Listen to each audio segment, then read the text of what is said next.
Welcome to another edition of Clocked right here on Shaw TV. I'm Todd Jones, and with me always is my trusty cameraman, Derek Johnstone. Hello, Todd. Inside this envelope is our next puzzle clues quiz from our very own Kait Bergen. She's going to try and stump us here today in Parksville. Once we open this envelope and read the clue, we have 1 hour on the clock to solve it. Derek, let's get started. It's a game of letters today, boys. H's and C's. Parksville's history runs deep. We're taking a peek. H is for Heather's Trail, Rudbeckia Herbston, and a street nearby. C is for Cougar and church, and the name of another roadway named after some guy. Show us everything, including backgrounds on the streets hinted at here. And why these names are held so dear. So it sounds like street names. Cougar, church, I don't know where Heather's Trail is, Rudbeckia and Herbstone. Okay. Well, knowing Parksville a little bit. You know Parksville a little bit? A little bit. Good. What would be different about background? I mean, every street has a background. I don't know what we're supposed to look for, but all I do know is we have 1 hour on the clock starting now. Look at me, I'm a clock. Excuse me. Hello there. Are you from Parksville? We're visiting. We're from Edmonton. Oh, I'm on a quest. I'm on a mission sort of thing. Okay. H is for Heather's Trail. Is it a road here in town? No, No, it's not. What is it? I don't have a clue. Your phone's ringing. Got a call. There's the answer. Is it the answer? Do you know where C is for Cougar Church in Parksville? Cougar, I'm not sure about that one. I like cougar.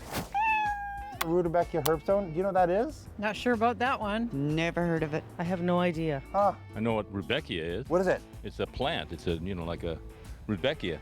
I had no idea it was a plant. Somebody's saying that Rudbeckia is a type of plant. Have you heard of that? Sure. Well, that could make sense because Heather's a plant too, right? Yeah. Heather is a plant. It's fun fact time! Heather, it's a family of flowering plants found most commonly in acid and infertile growing conditions. The family is large, with roughly 4,000 species spread across 126 genera, making it the 14th most speciose family of flowering plants. Who knew Derek had such a green thumb? You guys know anything about plants? No. No. Any idea where this Rudbeckia is? don't know where any of this stuff is. I am super concerned. 15 minutes into this and we're still nowhere any further than we were when we opened this envelope. So you're saying we're in trouble. You're in trouble. Sir, are you from Parksville? If you go into that bookstore there, Yeah. those people know everything. Fireside Books right here. They're probably at least well read. At least they're well read. We're supposed to show everything, including the backgrounds on these streets hinted here and why these names are held so dear. Oh, lovely. Somebody said that you guys knew everything. Actually, I know Church Road. Where's Church Road? Church Road is Up the road. it's in behind Wembley Mall. Wembley Mall. We're in trouble. Hi, the ladies. I think we're looking for two different streets. Harrison, Harrison? yes. Harrison Street, Okay. okay, and Craig Street. Craig Street. So this And is Craig Street. You're on Harrison. Craig Street, and Harrison is right there. Oh, that really seems easy all of a sudden. Do you know anything about these streets, the backgrounds on these streets? No. Awesome. Okay, I think we have a slight problem with this street that they were suggesting. This is not Harrison, it's called Hearst. She says Harrison. This is definitely Craig Street, which would be a C. Hearst is an H, but it's not Harrison. She said Harrison. But could she have meant Hearst? It is an H. Let's ask somebody if there's a Harrison Street here close by. So the store over here. H is for, you thought, Harrison. No, this is Hearst. Is there a Harrison Street here in Parksville? I think there is, but I don't know where it is. I can find out for you. You can find out. Would that be cheating? We're not allowed to go online. Let me think about that for a minute. She's gonna think about that for a minute, because sometimes she has to think, so she's going to her memory banks up there. So do you remember? I remember, just like that. So is there a street called Harrison? There is a street called Harrison. Is it close by? It is close by. How close is it? It's just a hop, skip, and a jump around the corner. Why is it called Craig Street? Let me think about that.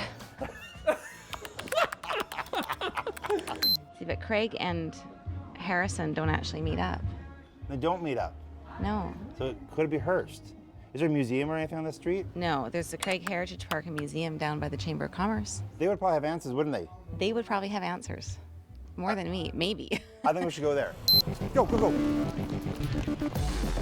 Oh, key, the key, the key. I actually think that there might be some significance to Heather's Trail. It might not be so random. I agree with you because the Rudbeckia herbstone is what really makes no sense to me either, right? So, Right, is it a plant? Is it a street? Is it a artist of a mural? yeah. What could it be? Craig Heritage Park and Museum. You see it? I do, right here. Museum, it's open, Derek. Excellent. Kind of a neat little place tucked off the highway here. Heather's Trail, look at this. Yes, right here, look. No one knew where Heather's Trail was. It's right here at the museum. So that means I'm betting that Rudbeckia herbstone is gonna be in this area too. You know what? I bet there's gonna be a cougar inside the museum, like a stuffed cougar. Oh, that's a good guess. Right? Is there a church nearby, like an old building? There's a steeple over here. There's an old church. It just happens to be conveniently located at Craig Heritage Museum. We're at the right place, I think, dude. Look at that. We're standing on the Craig Heritage Park, and Jim Craig was one of the first pioneers here. He was known as Cougar Craig because he was a prolific cougar hunter. Oh, look at this, guys. There's cougars in here. Remember, Derek, I said there was a stuffed cougar? There's a stuffed cougar. You called it. He's growling at you. He does not like you. Yes, I know you're so cute. Oh, purr, purr, purr. Rudbeckia herbstone. It's just a really beautiful plant. It was super popular in the old days. It was just something you'd always see in a lot of gardens. Everybody loves them because they're so striking. Heather's Trail over there. What's the significance of Heather's Trail? Heather was a volunteer here, and unfortunately she passed away a few years, and she was the one that actually came up with the idea to make the trail through that little wooded area, so we named it after her. What's the church have to do with anything? It's the Knox Heritage Church. It's the second oldest building in Parksville, so that's why it's here, and that was where we started. Next thing we're looking for is the H. I think that's Hearst. Now, what's Hearst have to do with anything? Hearst family is also one of the pioneer families here. This is a newspaper article talking about the Hearst family here in Parksville. So this is a picture of the Rod and Gun, which was built in 1895. It's still here in Parksville. This was actually built by Tommy and Ann Hearst. So that's the Hearst family, and that's why we have the Hearst Street here in Parksville. And right next to Craig, so it's very Right adjoining. It's right down the middle of downtown. And that's probably why Parksville holds those names so dear. Very much so. Nicely done. Nicely done, Derek. And today here on Clocked, we are winners! Hey, Todd. Yes? Why does the backup camera person always have to be the woman? I thought that was fairly obvious. Look at me, I'm a clock.